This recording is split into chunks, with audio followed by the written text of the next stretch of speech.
Nos équipes effectuent des contrôles sur les paramètres sensibles de votre boutique, comme la présence d'une grille de tarifs de transport par exemple, avant la livraison de votre boutique. La fonction Analyse permet à nos équipes de vérifier que les paramètres sensibles de votre boutique sont bien gérés avant la mise en ligne. Pour vous y connecter, passez par Tableau de bord, Analyse.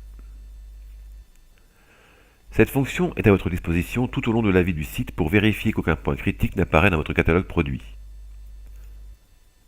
Par défaut, le logiciel n'affiche que les paramètres des produits publiés et ceux dont les sous-produits sont actifs. Vous pouvez modifier ces paramètres pour inverser la sélection ou pour tout afficher. Prenons par exemple le prix de vente. Un article sans prix de vente est très certainement un problème. Contrôlons cet article. Il s'agit d'un emballage cadeau. Il pourrait être facturé, mais dans ce cas il ne l'est pas. La présence de cette alerte n'est donc pas à prendre en considération. Des produits sans prix d'achat pourraient quant à eux poser problème si vous utilisez le programme Enregistrer bilan, mais ce n'est pas une erreur critique sur le site.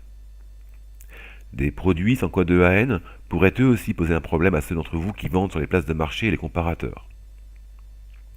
Outre les produits, les rayons sont également analysés afin de détecter les absences de texte ou d'images selon les sites. Vous retrouvez enfin en bas de page l'état de l'utilisation de votre espace de stockage. Le programme gère également les erreurs de configuration sous forme d'alertes qui s'affichent dans le tableau de bord. La page Analyse affiche ici 4 alertes. 3 alertes critiques en rouge et une secondaire en orange. La première indique que le site en version anglaise n'est pas relié à Google Analytics et par conséquent ne collecte pas les données des visiteurs. Si vous n'êtes pas sûr de vous, cliquez sur l'aide contextuelle où vous devriez trouver toutes les réponses à vos questions.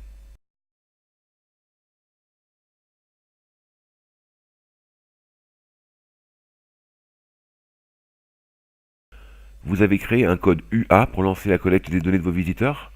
Cliquez alors sur l'outil d'édition qui pointe sur la page des paramètres, où vous pourrez alors le coller. Une fois la correction faite, validez la correction. Si l'alerte est validée, elle ne réapparaîtra plus. La seconde alerte critique concerne un autre paramètre légal, celui-ci, qu'il conviendrait de corriger.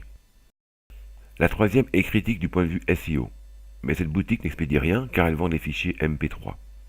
On peut donc alors cliquer sur Ignorer, l'alerte ne sera plus affichée sauf à l'équipe RentShop. Cet outil vous permet donc de repérer les erreurs, de les corriger et de les suivre.